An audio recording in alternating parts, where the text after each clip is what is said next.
സുന്നികളായ ആളുകൾ അഹ്ലുസുന്നത്തിന്റെ ആളുകളാണ് എന്ന് പറഞ്ഞുകൊണ്ട്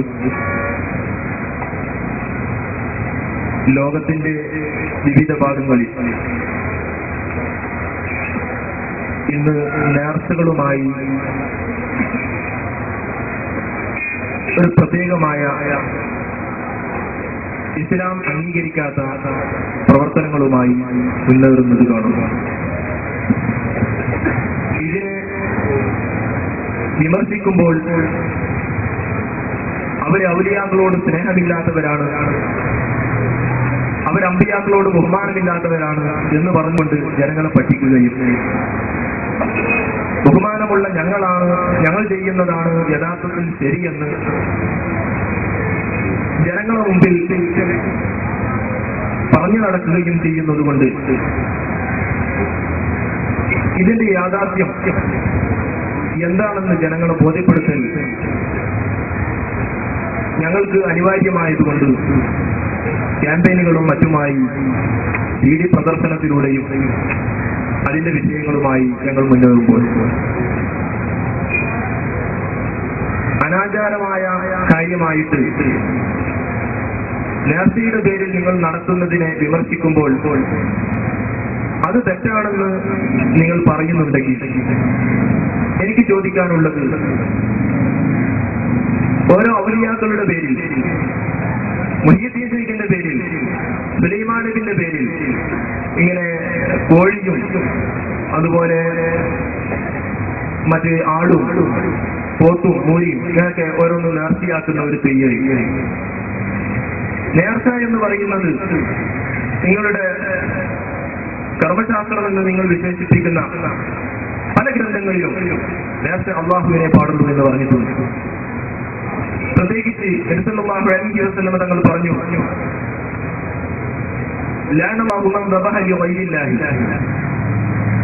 അള്ളാഹു അല്ലാത്തവർക്ക് വേണ്ടി അറുക്കുന്നവരെ അള്ളാഹു ശപിച്ചിരിക്കുന്നു എന്ന്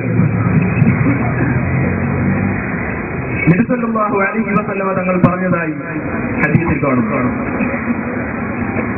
ഈ അടിസ്ഥാനത്തിൽ ഇതിനെ സംബന്ധിച്ച് നിങ്ങൾക്ക് എന്ത് പറയാനുണ്ട് എന്നാണ് എന്റെ ആദ്യത്തെ ചോദ്യം. സമൂഹത്തെ വളരെയധികം തെറ്റിദ്ധരിപ്പിക്കപ്പെടുകയും പാവപ്പെട്ട സുന്നി സമൂഹത്തെ മതഭ്രഷ്ടരാക്കാൻ വേണ്ടി ദുരുപയോഗം ചെയ്യുകയും ചെയ്യുന്ന ഒരു വിഷയമാണ് നേർച്ച എന്ന് പറയുന്നത്. യഥാർത്ഥത്തിൽ നേർച്ച എന്നാൽ എന്ത്? ഇസ്ലാം അംഗീകരിക്കുന്ന നേർച്ച കൊണ്ട് വിവക്ഷിക്കപ്പെടുന്നത് എന്ത് എന്ന്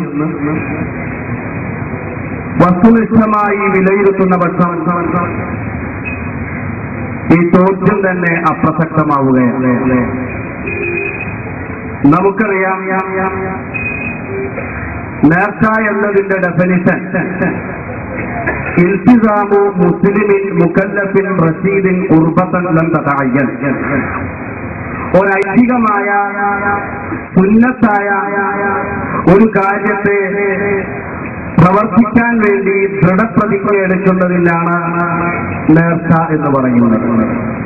ഉദാഹരണമായി പറഞ്ഞാൽ, ഞാൻ 2 റക്അത്ത് സുന്നത്ത് നിസ്കരിക്കാൻ നേർച്ചയാക്കുന്നു, ഞാനൊരു സുന്നത്ത് നോമ്പെടുക്കാൻ നേർച്ചയാക്കുന്നു, ഞാൻ ഖുർആൻ ഓതാൻ നേർച്ചയാക്കുന്നു, ഞാൻ സുന്നത്തായ മറ്റൊരു കാര്യം ചെയ്യാൻ നേർച്ചയാക്കുന്നു എന്ന് പറഞ്ഞാൽ അത് നിർബന്ധമായി തീരുകയാണ്. അപ്പോൾ ഇസ്ലാം സുന്നത്തായി അംഗീകരിക്കപ്പെടുന്ന, പുണ്യമായി അംഗീകരിക്കപ്പെടുന്ന ഏതെല്ലാം വിഷയങ്ങളുണ്ടോ അതൊക്കെ ഇതിന്റെ പരിധിയിൽ വരികയാണ്. ആ കൂട്ടത്തിൽപ്പെട്ട ഒന്നാണ് സദഖ കൊടുക്കുക, മഹാന്മാരുടെ പേരിൽ സദഖ കൊടുക്കുക എന്നത്.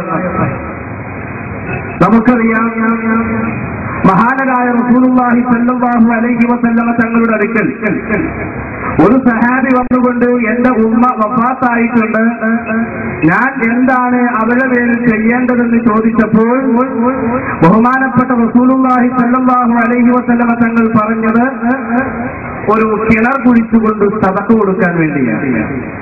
വെള്ളം മരിച്ചവരുടെ പേരിൽ സദഖയായി കൊടുക്കാൻ വേണ്ടിയാണ്.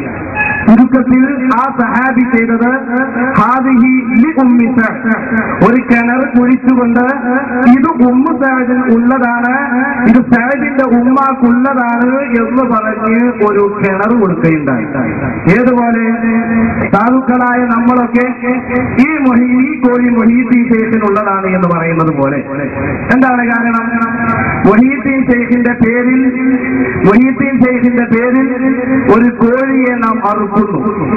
മൊഹീദ്ദീൻ ശൈഖിന്റെ പേരിൽ നാം ഖുർആൻ പാരായണം നടത്തുന്നു. മൊഹീദ്ദീൻ ശൈഖിന്റെ ഖബർ നാം സിയാറത്ത് ചെയ്യുന്നു.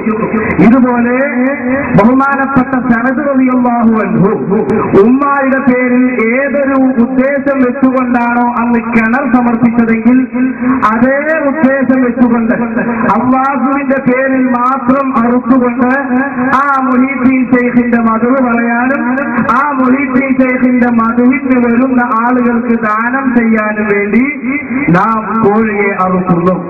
ഈ കോഴിയെ അറുക്കുന്ന, അതല്ലെങ്കിൽ മാട്ടിനെ അറുക്കുന്ന, അതല്ലെങ്കിൽ അതുപോലെയുള്ള സുന്നത്തായി ഇസ്ലാം കൽപ്പിച്ച സദഖ ദൃഢപ്രതിജ്ഞയോടുകൂടെ നടത്തുമ്പോൾ മാത്രമാണ് നേർച്ചയായി തീരുന്നത്. അപ്പൊ നാം ചെയ്യുന്നത്, നാം പ്രവർത്തിക്കാറുള്ളത്, ഈ കോഴിയെ അറുക്കുമ്പോൾ, ഈ പശുവിനെ അറുക്കുമ്പോൾ, ഈ കാളയെ അറുക്കുമ്പോൾ ഇത് മുഹീദ്ദീൻ ശൈഖിന്റെ മദ്ഹ് പറയാനും, മദ്ഹ് പറയുക എന്നതൊരു പുണ്യകർമ്മമാണ്. അല്ലാഹുവിന്റെ റസൂൽ ഓർമ്മപ്പെടുത്തിയിരിക്കുന്ന അംബിയാ ഇബാദ, സുലൈമാൻ നബിയാവട്ടെ അല്ലാത്ത നബിയാവട്ടെ അംബിയാക്കളുടെ മദ്ഹ് പറയുന്ന ഇബാദത്താണ്. വദിക്റു സ്വാലിഹീന ഗഫാറ, മഹാരഥന്മാരുടെ മദ്ഹ് പറയുക എന്നുള്ളത് ദോഷത്തെ ചെറുപ്പിക്കാനുള്ളതാണ്. അപ്പോൾ മഹത്തായ പുണ്യകർമ്മം, അതുപോലെ മഹത്തായ മറ്റൊരു പുണ്യകർമ്മമായ സദഖ, ഇത് രണ്ടും സമന്വയിപ്പിച്ചതാണ് ഈ മഹാരഥന്മാരുടെ പേരിൽ ചെയ്യുന്ന ഈ പ്രവർത്തനം. ആ സുന്നത്തായ കർമ്മത്തെ തൂക്കപ്പെടുത്തുന്നത് കൊണ്ടാണത് നേർച്ചയായി തീരുന്നത് എന്ന് ചോദ്യകർത്താവിനെ ഓർമ്മപ്പെടുത്തുന്നു.